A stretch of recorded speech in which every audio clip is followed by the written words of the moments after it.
Bueno, tal cual dijimos en la última, vamos a seguir ahora con el carácter genérico, básico, el sustantivo del delito, el carácter genérico del delito, que se agregan los tres adjetivos, que es la conducta humana. Conducta, acto, humano. Al derecho penal le interesa este concepto, o elabora este concepto, para cumplir dos funciones, claro.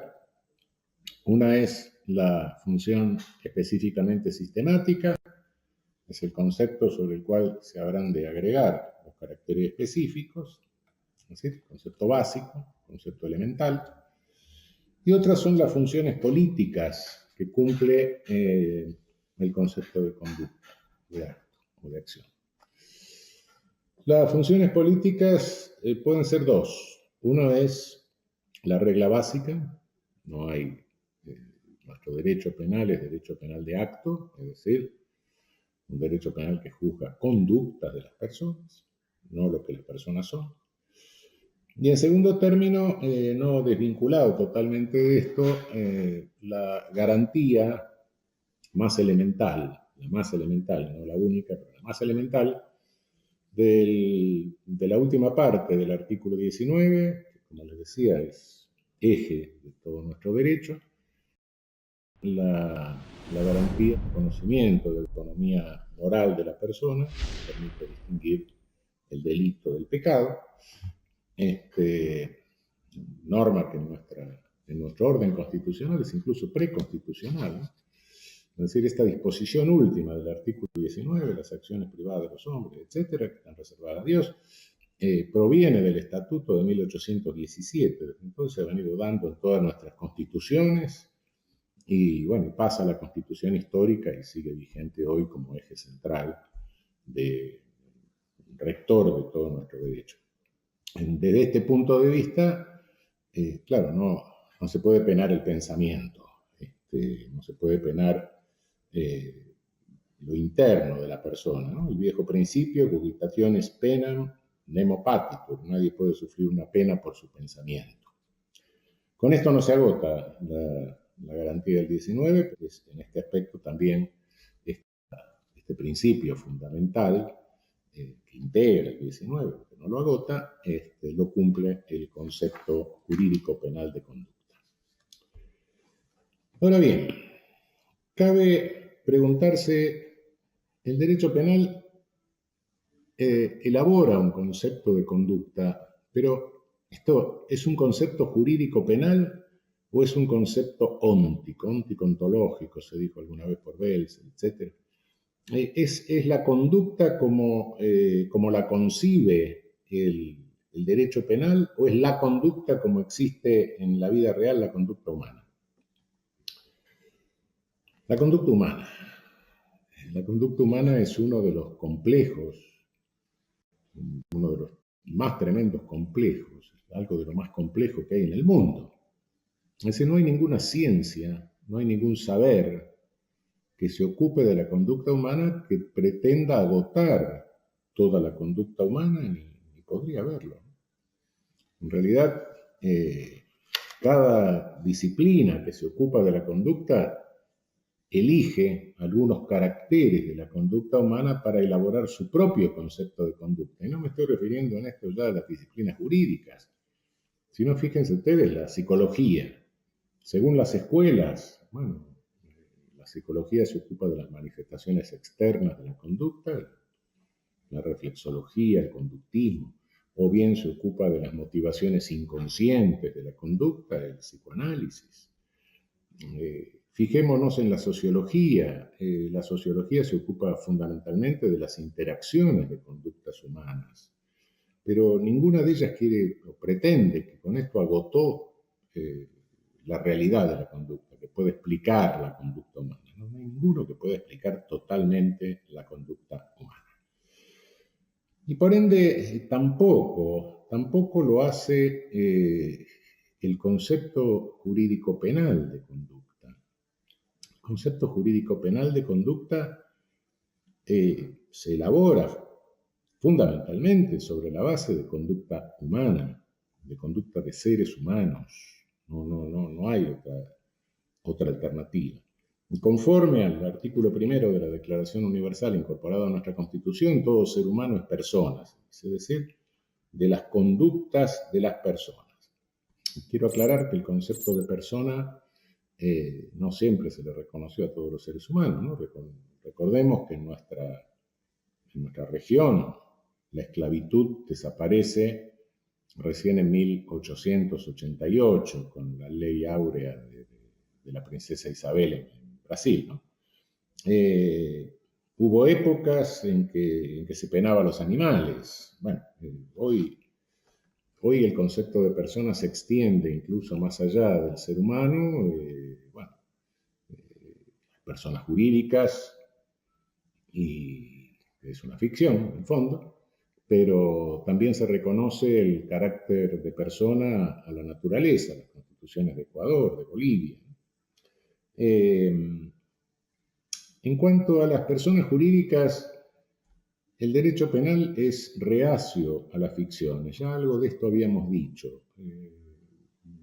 La discusión entre la teoría de la realidad y la teoría de la ficción en cuanto a la naturaleza de la persona jurídica, pero lo cierto es que las personas jurídicas solo pueden tener voluntad metafóricamente. Hay algunas teorías de la realidad, incluso en el derecho anglosajón, que han ido más allá, han inventado cosas. El cerebro de la persona jurídica, que sería el directorio, los músculos de la persona jurídica, las extremidades. Bueno, obviamente, el derecho penal no puede ocuparse de conductas de grupos humanos, sino conductas de personas, no de ficciones. Y efectivamente hay una incapacidad de conducta por parte de la persona jurídica porque no es un ser humano. Sin duda que sí se puede penar a los seres humanos que manejan la persona jurídica. Sin duda que se pueden aplicar sanciones administrativas a la persona jurídica, incluso por el juez penal, puede habilitar para aplicar estas sanciones. Pero las personas jurídicas no realizan conducta, los colectivos no realizan conducta. La conducta humana siempre está regida por una voluntad. Toda conducta humana responde a una voluntad y hay una exteriorización de esa voluntad. Esa voluntad siempre es voluntad de algo o voluntad para algo. No hay una voluntad de nada o una voluntad para todo. Cada conducta humana responde a cierta voluntad y el derecho penal exige que esa voluntad se manifieste en el mundo externo. Es decir, hay dos requisitos del concepto jurídico penal de conducta que son voluntad y exteriorización de la voluntad. Estos dos requisitos son requisitos elementales. Ahora, vuelvo a la pregunta anterior. ¿Esto qué es? ¿Esto es un concepto jurídico? Sí, es un concepto jurídico, pero entonces el concepto jurídico puede hacer lo que quiere. No. El concepto jurídico, como el concepto de conducta de cada disciplina que selecciona de la realidad los datos que le interesa, y el derecho penal también tiene el derecho a hacer lo mismo, el pleno derecho a hacer lo mismo, selecciona del ámbito de realidad aquello que le importa, aquello que le interesa para elaborar su concepto de conducta, pero debe mantener una regla básica, elemental. Yo puedo seleccionar de la realidad caracteres de la conducta, pero no puedo inventar caracteres que la conducta no tiene. Ese es el respeto a la estructura óntica de la conducta, la realidad de la conducta. Fíjense ustedes lo siguiente. Yo puedo ir al mercado para comprar la comida, para comprar los elementos para la cena de esta noche. Y puedo elegir comprar carne o elegir comprar pescado. Pero lo que no puedo, de ninguna manera, es elegir pescados con pelos o vaca con escamas. Eso no existe. Entonces, sí, puedo elegir, soy libre de elegir. Y el derecho penal también, como cualquier disciplina, elige caracteres de la conducta, pero no los puede inventar. no puede inventar lo que en la realidad no existe. Entonces, una de las cosas que se inventó en el derecho penal y que no se puede inventar es una voluntad sin contenido. ¿Por qué? Porque la voluntad humana siempre tiene un contenido, siempre tiene una finalidad. Ahora, en principio, todo hecho, que puede ser un hecho verificable, pero que no sea una conducta, escapa a este concepto de conducta. Como puede ser la melanina, como puede ser los rasgos étnicos, como puede ser la edad, como puede ser la enfermedad, como puede ser la nacionalidad, como puede ser la orientación sexual, etc. Estos no son componentes de la conducta, de ninguna manera. Esto es el básico respeto a la regla básica constitucional. Tomar en cuenta este tipo de caracteres para decir si hay o no conducta significaría una aberración tan grande, tan directamente grande, que implica la jerarquización de seres humanos. Todo lo que queda en nuestro fuero interno de la persona, que no se expresa, que no se exterioriza conforme a una voluntad, a una finalidad propia de la voluntad, esto tampoco puede ser una conducta en el concepto jurídico penal, en la idea jurídico penal de conducta. Y tampoco son conducta aquellos hechos en que participa un ser humano, en que toma parte un ser humano, en que lo protagoniza un ser humano con su cuerpo, pero sin voluntad. Es decir, sin que su participación en el curso causal responda a una voluntad y por ende a una finalidad inherente a la voluntad. Es obvio que toda conducta humana se da en el mundo y se da en un magma, es decir, la conducta nunca se da en el vacío. En este momento estamos en una clase, sí, donde hay una hora, un lugar, un tiempo, unas circunstancias, alguien que me está escuchando, sí.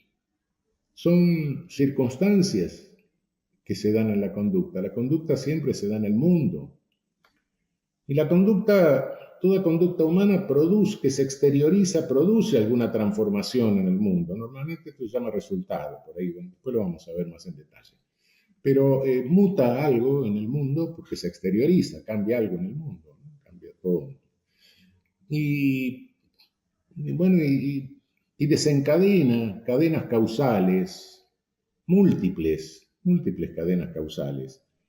El mundo es compacto en este sentido, ¿no?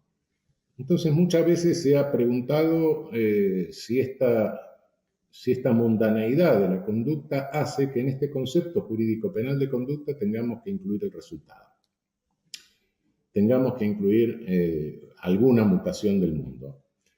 No, sabemos que produce múltiples mutaciones del mundo, pero antes de la tipicidad, antes del tipo, no sabemos qué mutación del mundo le interesa al derecho penal.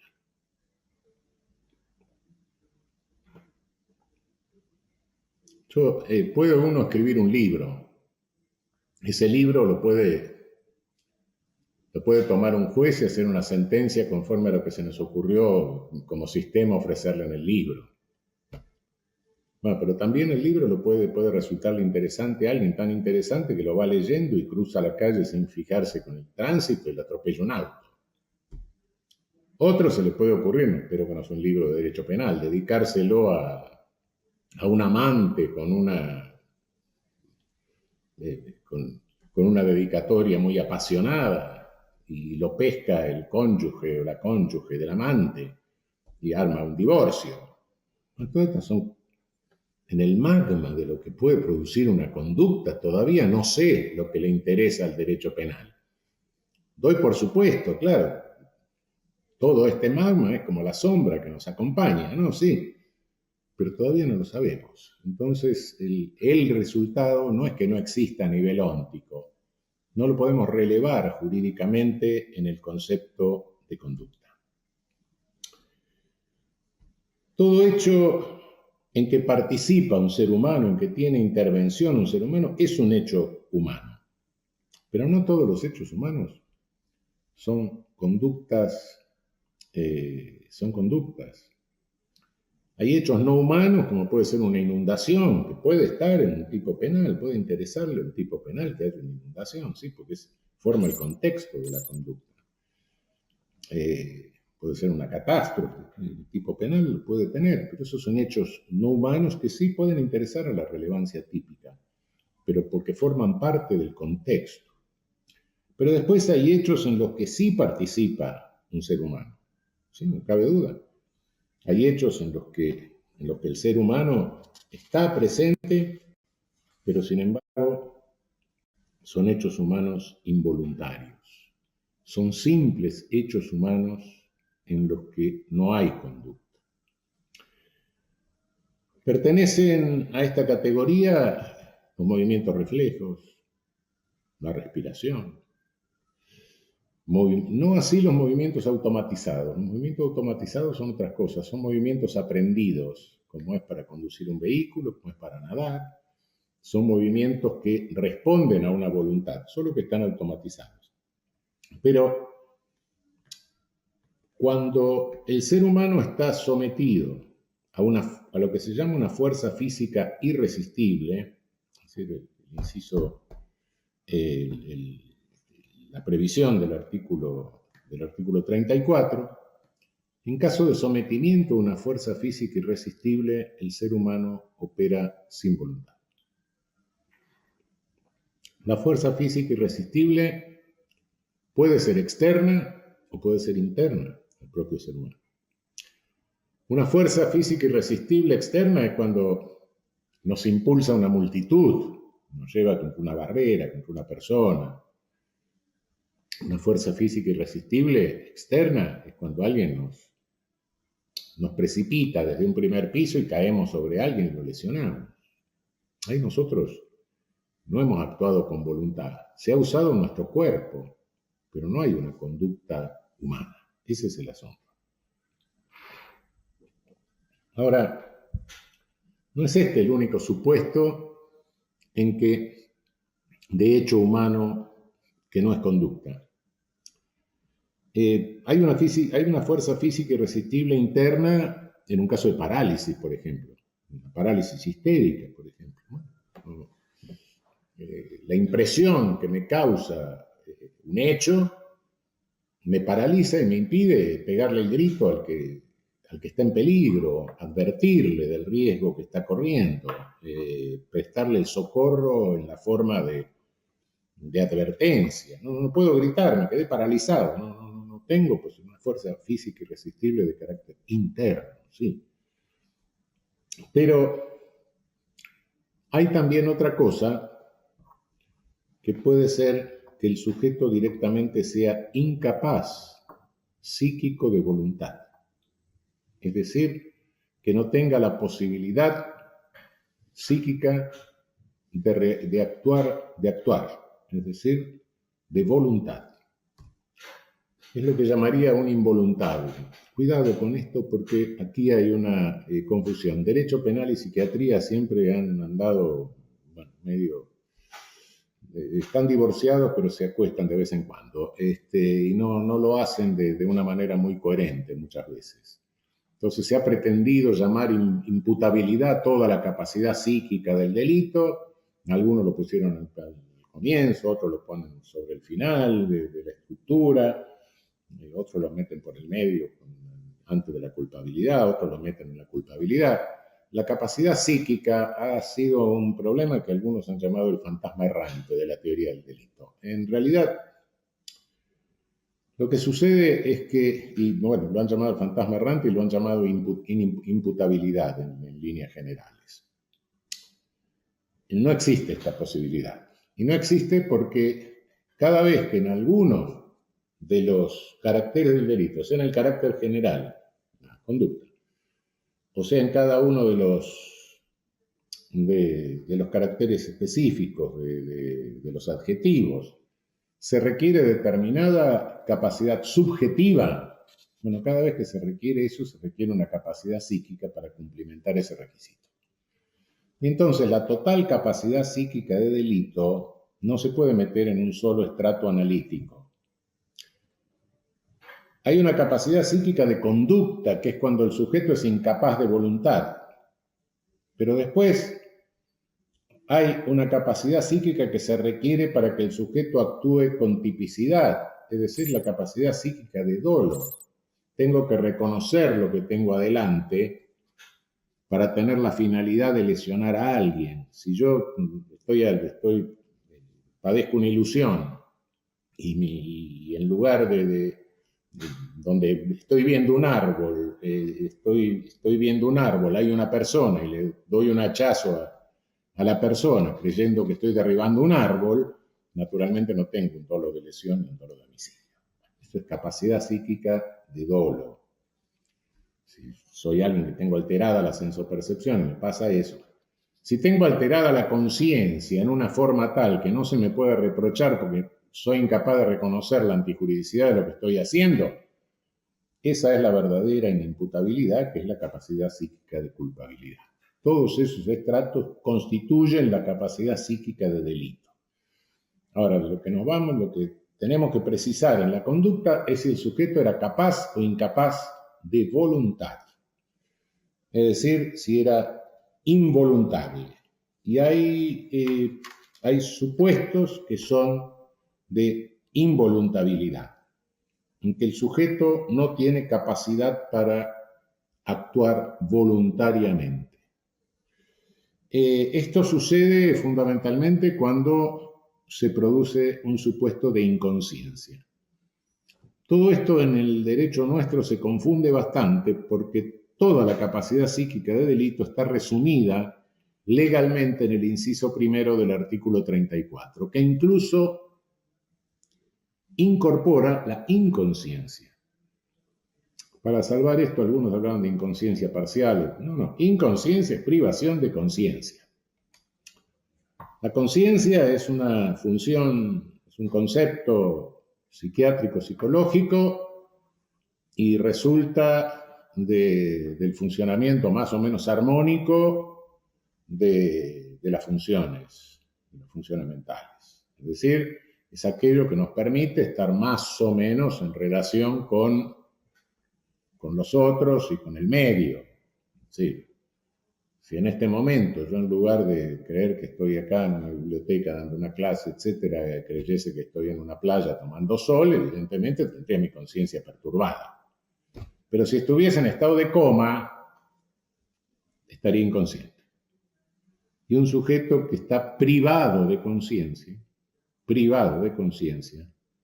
no puede tener voluntad. Es un incapaz psíquico de voluntad.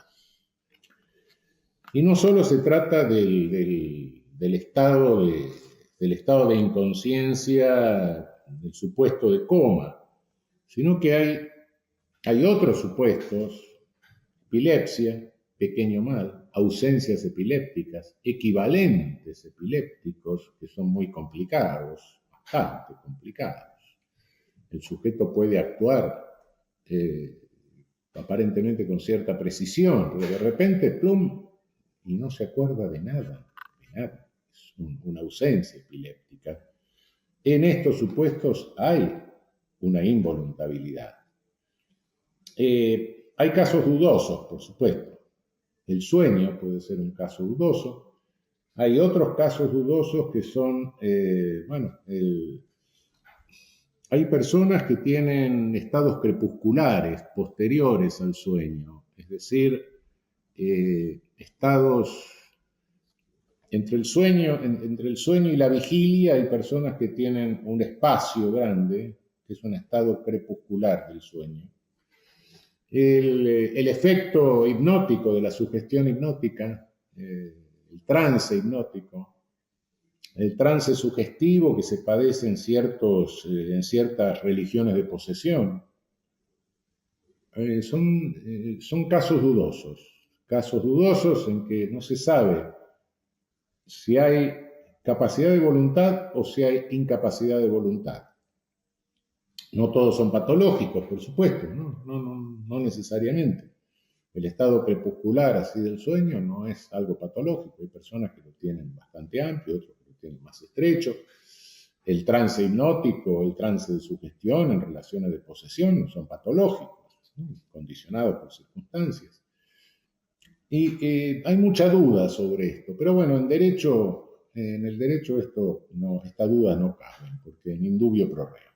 Si no sabemos si existe una incapacidad de mayor o de menor entidad en el sujeto y dudamos, incluso pericialmente, etcétera, y bueno, tenemos que estar a la incapacidad más profunda, que sería la involuntariedad.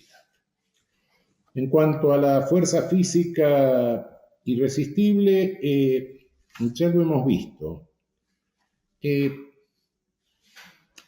Cuando no se presenta el carácter genérico, que es cuando no hay conducta, sea por involuntariedad, sea por fuerza física irresistible, etc., entonces este es el primer paso, el más grosero para determinar si se presentan las características del delito o no. Es decir, ya cuando no hay conducta, directamente no hay más nada. No tiene sentido que nos vayamos a preguntar por los adjetivos cuando nos falta el sustantivo, ¿no? Si uno ve una vaca y le preguntan, ¿es una obra de arte? No, estoy viendo un animal, esto no es una obra de arte. Bueno, listo, ya no tiene sentido preguntarme a qué estilo responde, a qué escuela. Es una vaca, listo. Acá pasa lo mismo, si el carácter genérico no falta, bueno, listo, no nos preguntemos más nada. Pero hay una cuestión que es compleja. ¿Para qué sirve entonces, aparte de descartar totalmente la posibilidad de un delito,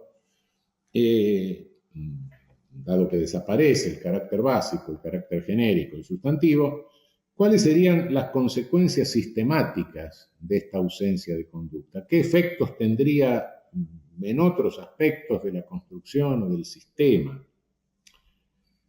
Bueno, vamos a verlo con más detalle, pero les adelanto que sí, tiene efectos que son bastante graves, bastante considerables. Ante todo, para que haya legítima defensa, vamos a ver con detalle luego, se requiere una agresión ilegítima que tiene que ser un ser humano, por supuesto. Esta agresión ilegítima es una conducta humana. Y cuando no hay conducta, no hay una agresión ilegítima. Significa esto que si se me viene encima una persona empujada por una multitud, yo no puedo hacer nada para defenderme. No, sí puedo. Puedo, pero no en el límite de la legítima defensa, que no hay proporcionalidad entre lo que yo haga y el daño que me puedan hacer, en principio, en líneas generales, sino dentro del límite del estado de necesidad. Puedo defenderme legítimamente siempre y cuando le cause un mal menor que aquel que podría sufrir yo. Cosa que en la legítima defensa no funciona. En la legítima defensa esto no funciona. La ponderación de males, en principio, después lo vamos a ver, en general en la legítima defensa no opera. En el estado de necesidad, frente al daño que me puede inferir a alguien que no realiza conducta humana, frente a un hecho humano que no sea conducta, solo puedo defenderme en el límite del estado de necesidad justificante. Segundo término, alguien se vale de otro que no realiza conducta. Usa a una persona interpuesta que no realiza conducta. No es un autor mediato. Autor mediato es el que se vale de otro que sí realiza una conducta. Después lo vamos a precisar. Es autor directo. Usa a la otra persona de la misma manera que podría usar un instrumento, que podría usar un martillo, que podría usar un garrote, que podría usar un tronco, que podría usar un vehículo desplazándolo así, empujándolo. La persona que se interpone es un mero instrumento, es una masa mecánica a la que se usa para causarle un daño a otro, de modo que el autor es autor directo en ese caso. Hay tipos que son plurisubjetivos, que exigen la intervención de 2 o 3 personas o más de 2 personas, una banda, sí. En esos casos, las personas que intervienen, plurisubjetivos, es decir, tienen que intervenir 2 o más sujetos, tienen que realizar conductas, tienen que realizar acciones. Si no realizan acciones, bueno, no son, la conducta no resulta típica de plurisubjetividad. La intervención de alguien que no realiza conducta no es típica. En consecuencia, es decir, no configura la plurisubjetividad que exige el respectivo tipo penal. Estas son algunas de las principales consecuencias que tiene la ausencia de conducta respecto de la sistemática del delito. Bien. Ya superado este primer paso, este carácter básico, esta descartar, sacando de lado ya lo que no puede ser delito, porque groseramente, ya directamente no es una conducta, entonces entraríamos al primer carácter específico del delito, al primer primario carácter específico del delito, que es la tipicidad. Como les decía, el tipo penal es un instrumento legal. Claro, el tipo está en la ley. Es aquella descripción elemental que hace la ley para individualizar determinadas conductas que considera prohibidas. De esas formas, de esos tipos penales se deducen normas. Esa norma está, cuando se cumplimenta el tipo penal, la norma prohibitiva que emerge del tipo está violada y en consecuencia la conducta es antinormativa. De alguna manera les había adelantado ya al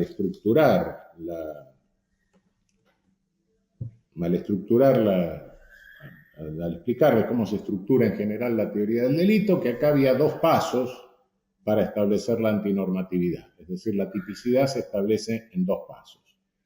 El primero es conforme a la norma prohibitiva que se deriva del tipo directamente, del tipo penal.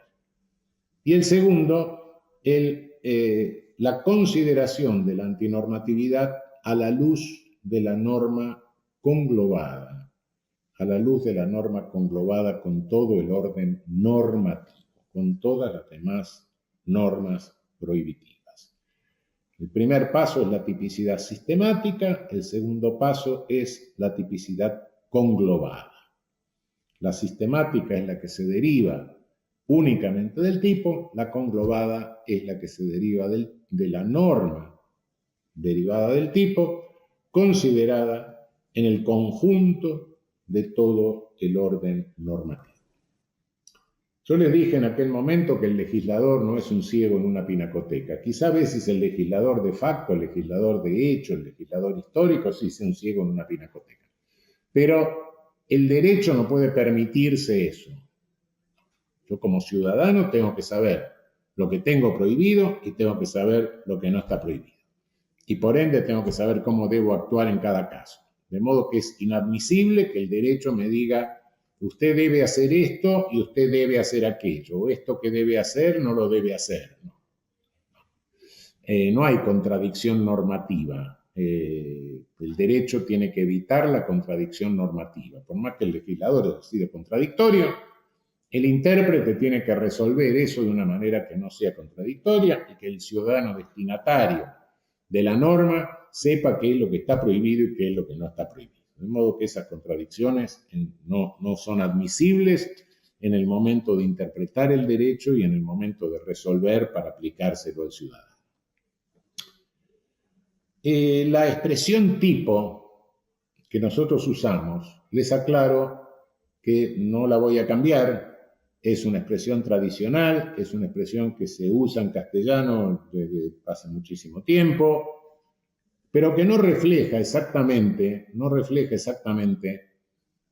el concepto de tipo que realmente fue elaborado por Ernst von Behling hacia 1906. En alemán se habla de Tatbestand. Tatbestand es supuesto de hecho. Supuesto de hecho. Y por eso los alemanes hablan de un supuesto de hecho legal, está descrito en la ley, y un supuesto de hecho fáctico, la realidad. Y de la comparación de ambos surge la tipicidad. Se ha traducido Tatbestand como tipo, pero esta traducción no es del todo exacta, porque tipo es algo ejemplar, modélico. Entonces no se puede hablar de un tipo legal y de un tipo fáctico, no.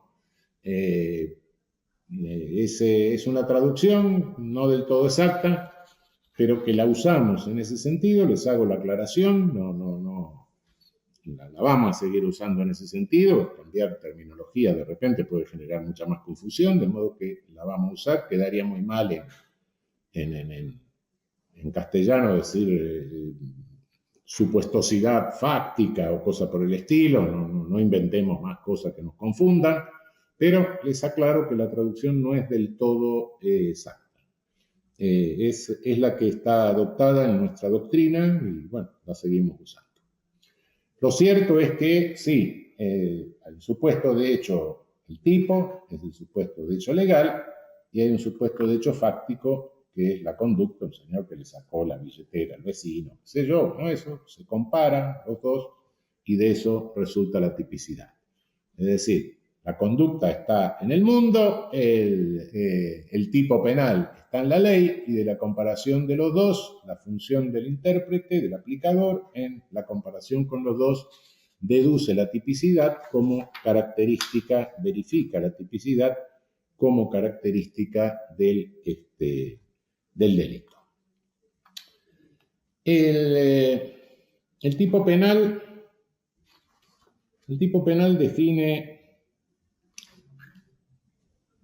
define conflictos, y con la tipicidad conglobada lo que cerramos es la verificación de la conflictividad de lo que está descrito en el tipo penal. En el tipo penal siempre se encierra, siempre, una conducta y algún efecto, alguna mutación del mundo. De momento llamémoslo resultado, después vamos a ver. El mundo tiene que cambiar algo, la conducta se manifiesta exteriormente, cambia algo del mundo. Esto que cambia del mundo, junto con la conducta, es lo que nosotros llamamos pragma. Es un neologismo realmente, viene de pragmático, viene de lo que sucede en la realidad, ¿no? Pero pragma es algo que está indicando que no basta con una conducta, sino que esa conducta exteriorizada requiere un cambio, una mutación en el mundo real. Algunos autores, sobre todo italianos, prefirieron llamar a esto evento, etcétera, pero en castellano tampoco evento da la idea, de modo que preferimos hablar de pragma conflictivo.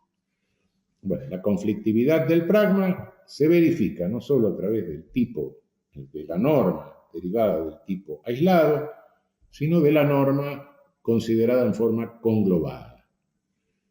Al considerarla conglobadamente es cuando verificamos, en definitiva, la conflictividad del pragma. Bueno, yo por hoy dejemos acá la cuestión de la tipicidad y en la próxima vamos a seguir.